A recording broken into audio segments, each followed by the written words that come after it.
Assalamualaikum warahmatullahi wabarakatuh. Halo semuanya, perkenalkan nama saya Irham Rudiansyah dengan NIM 23114001. Di video kali ini saya akan mengajar materi logaritma dengan MK Micro Teaching. Nah, di sini pada materi ini saya akan menjelaskan konsep dari logaritma, definisinya, dan sifat-sifatnya. Mungkin itu saja yang akan saya nanti sampaikan. Jangan lupa dinonton ya sampai akhir.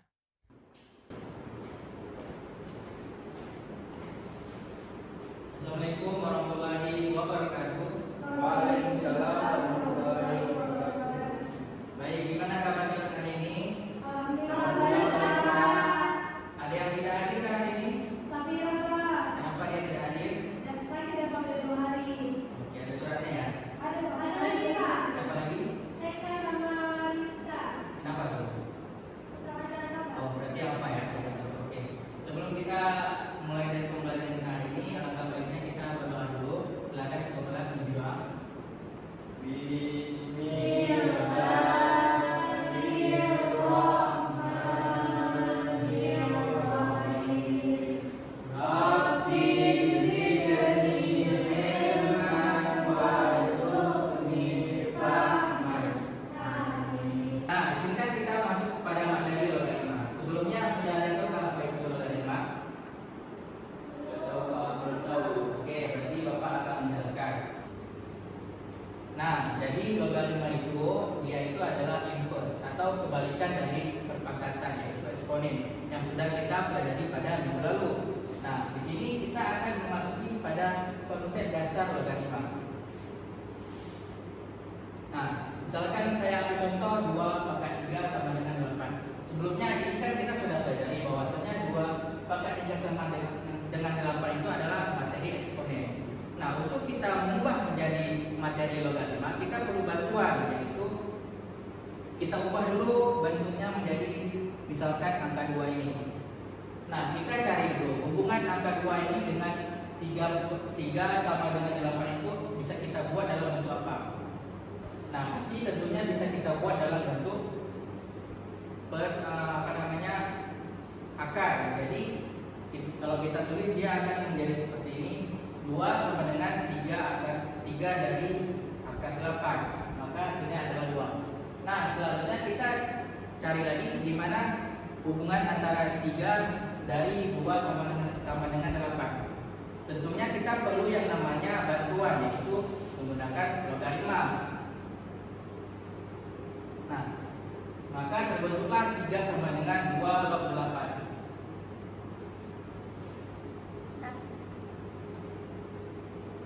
Nah, setelah kita mengerti konsep dasar logaritma itu seperti apa, kita langsung masuk ke dalam definisi dari logaritma.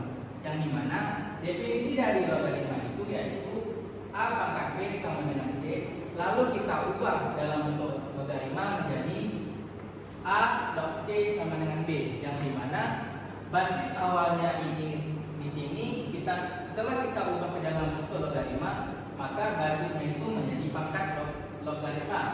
Dan untuk hasil dari eksponen ini setelah kita ubah ke dalam bentuk logaritma menjadi numerus, yaitu A log C.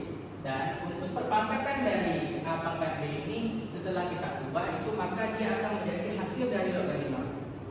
Nah, untuk basis dan numerus itu dia memiliki syaratnya tersendiri. Nah, untuk syarat basis A itu lebih besar dari 0 dan A itu tidak sama dengan 1. Sedangkan untuk syarat dari numerus itu C-nya itu besar dari 0. Jadi itu adalah syarat-syarat dari basis dan numerus. Kita mengetahui definisi dan konsep dasar dari logaritma, kita akan masuk ke dalam contoh yang pertama. Di sini dijelaskan bahwasanya soalnya itu menyatakan bentuk-bentuk perpangkatan berikut dalam logaritma. Nah, setelah kita mengetahui konsep dari logaritma dan definisinya, kita akan coba ke dalam contoh. Yang pertama itu nyatakan bentuk-bentuk perpangkatan berikut dalam logaritma.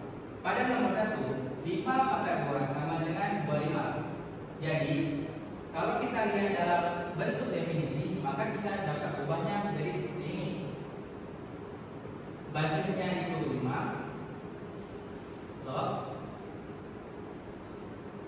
C-nya itu atau numerisnya berarti 25 dan hasil dari logaritma adalah pangkatnya yaitu 2. Nah, sekarang kita uji 25 ini kan bisa kita ubah menjadi 5 pangkat 2, benar kan? 5 dipangkatkan 2. Nah, maka 5 log 5 itu nilainya 1. Jadi 2 dikali 1 sama dengan 2. Maka diuji hasilnya 2.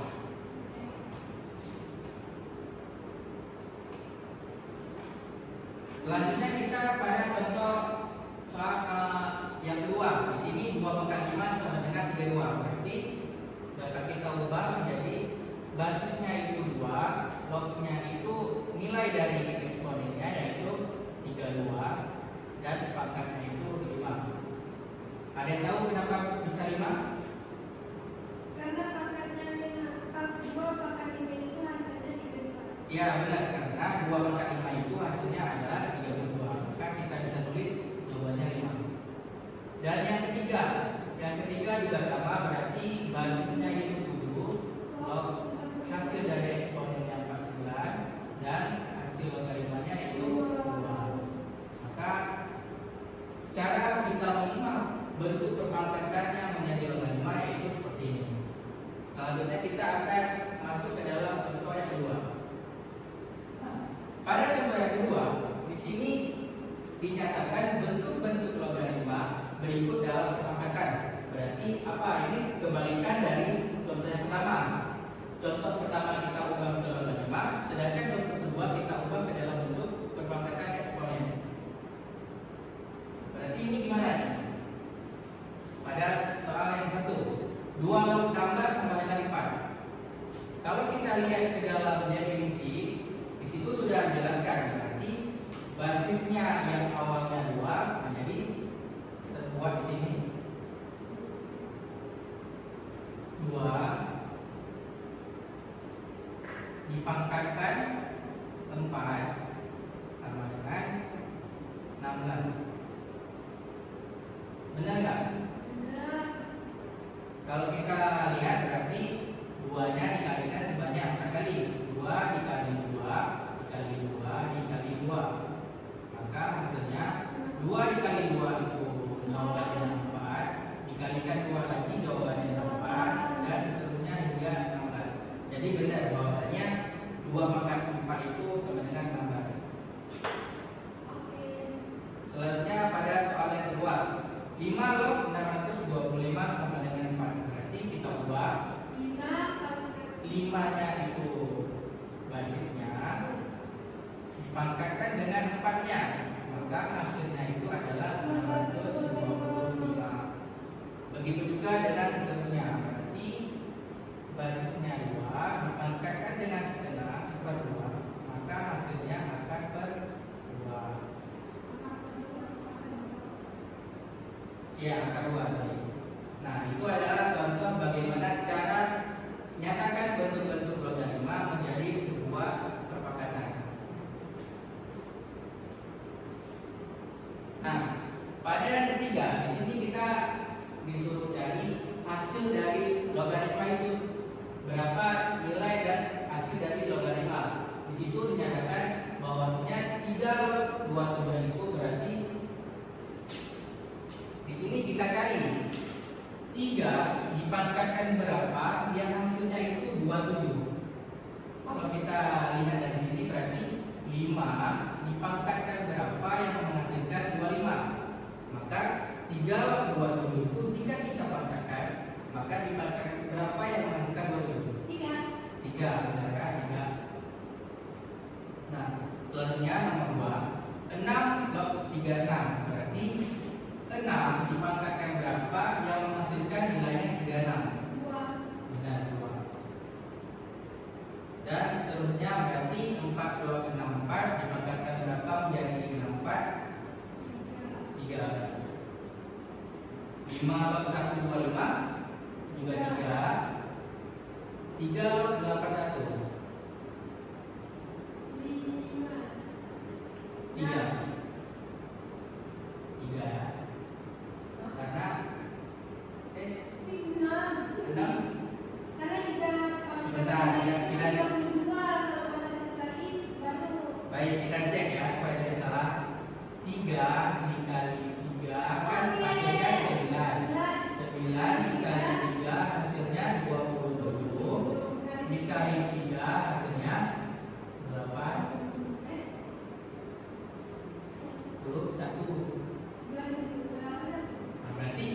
Jawabannya 4. Berarti Bukan 5. 3 dipangkatkan 4, maka hasilnya adalah 81. Nah, itu adalah cara kita bagaimana mengetahui hasil dari nilai logaritma. Selanjutnya setelah kita memahami definisi dan konsep dasar logaritma, kita akan masuk kepada syarat-syarat logaritma.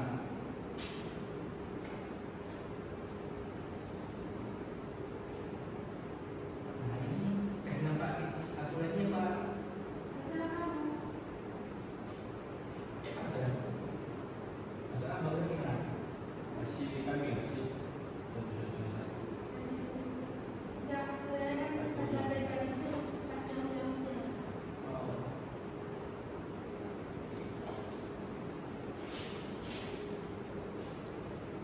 Nah, sekarang kita akan masuk ke dalam sifat-sifat logaritma. Yang pertama itu A log A sama dengan 1. Jadi kesimpulannya itu nilai A atau nilai apapun yang A log A itu sama, berarti hasilnya 1. Contohnya seperti ini. 16 log 16, maka hasilnya 1. Jadi nilai basis dan numerisnya itu kalau dinyatakan sama, maka hasilnya selalu 1. Apapun jumlahnya mau sebesar apapun angkanya, maka dia tetap dihasilkan 1. Selanjutnya kita akan masuk kepada sifat yang kedua. Yang kedua itu A log 1 sama dengan 0. Nah, ini beda nih. Yang tadi basis dan numerisnya sama, sedangkan yang ini numerisnya itu hanya 1. Maka dihasilkan nilainya itu adalah 0. Contohnya seperti ini. Akar 2016 logaritma 1, maka hasilnya 0. Nah, seperti ini contohnya.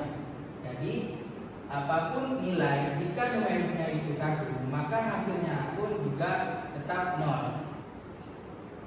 Nah, selanjutnya kita masuk ke sifat yang ketiga, yaitu A log BC sama dengan A log B ditambah A log C.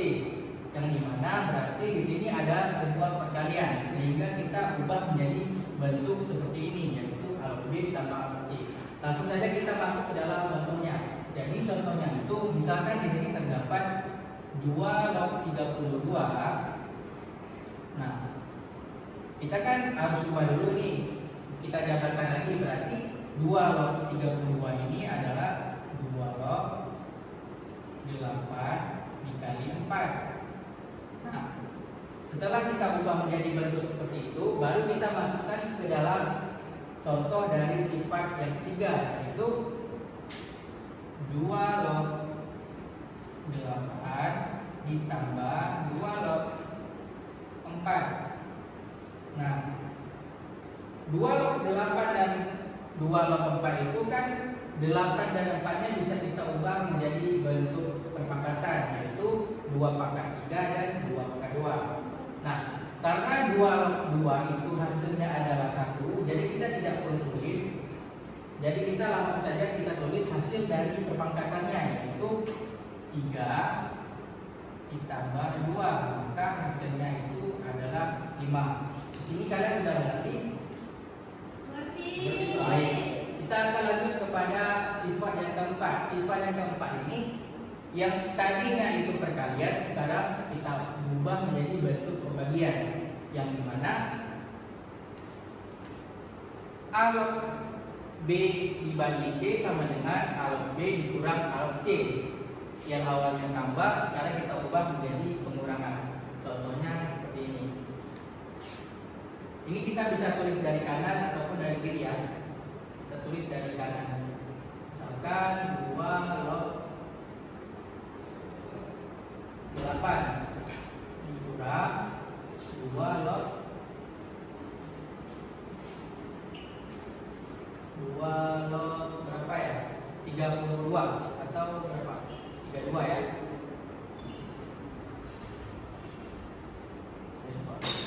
Nah, setelah kita ubah seperti ini, kita masuk ke dalam contoh dari sifat yang keempat, yaitu kita masukkan berarti karena basisnya sama, berarti kita buat 2 log B-nya itu 8, C-nya itu 32.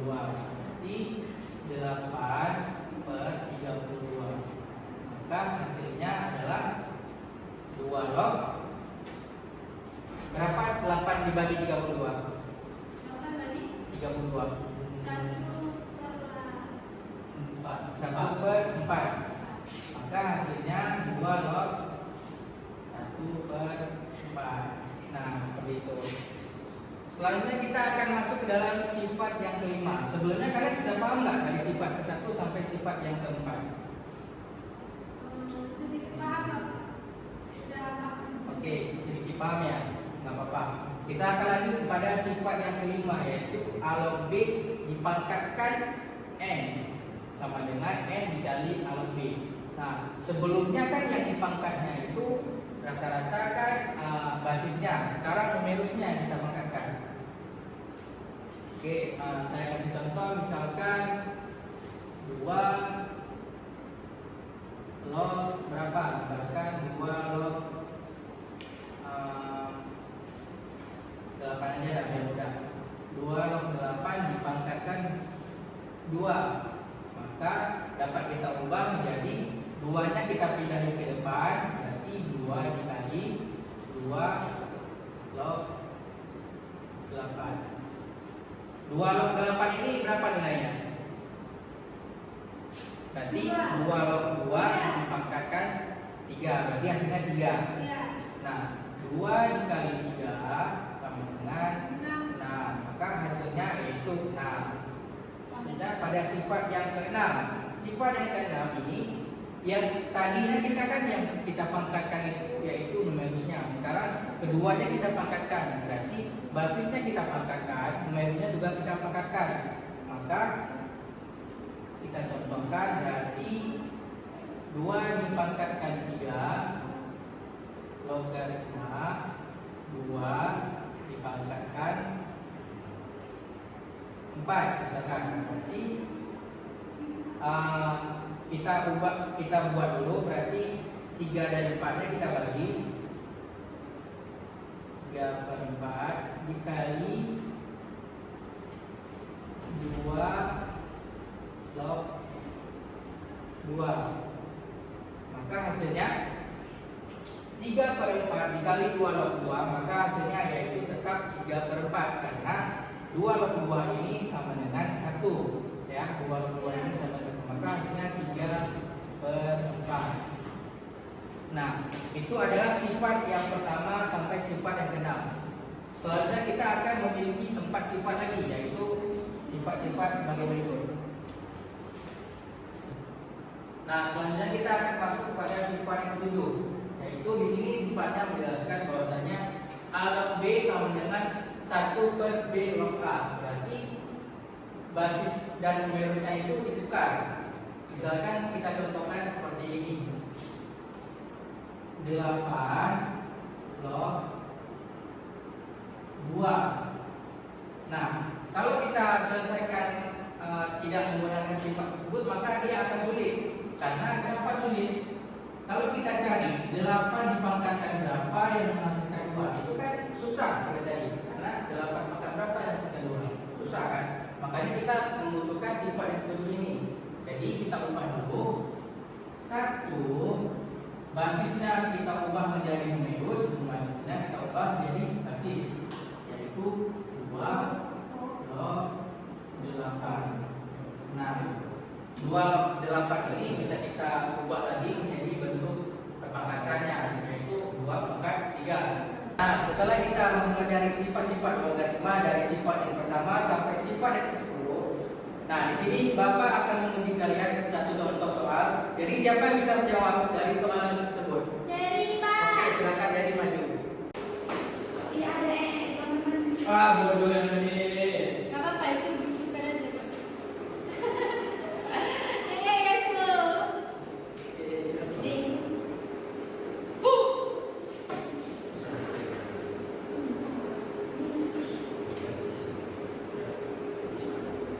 Udah.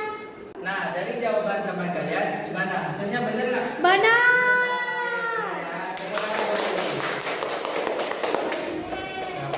Nah, cukup sekian pembelajaran kita hari ini. Bapak harap kalian semua mengerti apa definisi dari logaritma, sifat-sifat logaritma. Untuk pertemuan selanjutnya kita akan membahas berbagai macam soal yang akan kita pelajari. Nah, Bapak akhiri. Jika Bapak ada salah, mohon maaf. Assalamualaikum warahmatullahi wabarakatuh. Demikian Sekian video yang saya berikan, semoga bermanfaat dan dapat memberikan ilmu pengetahuan bagi kalian. Dan jika kalian suka dengan video yang saya bahas, jangan lupa like, subscribe, and komen ya. Assalamualaikum warahmatullahi wabarakatuh.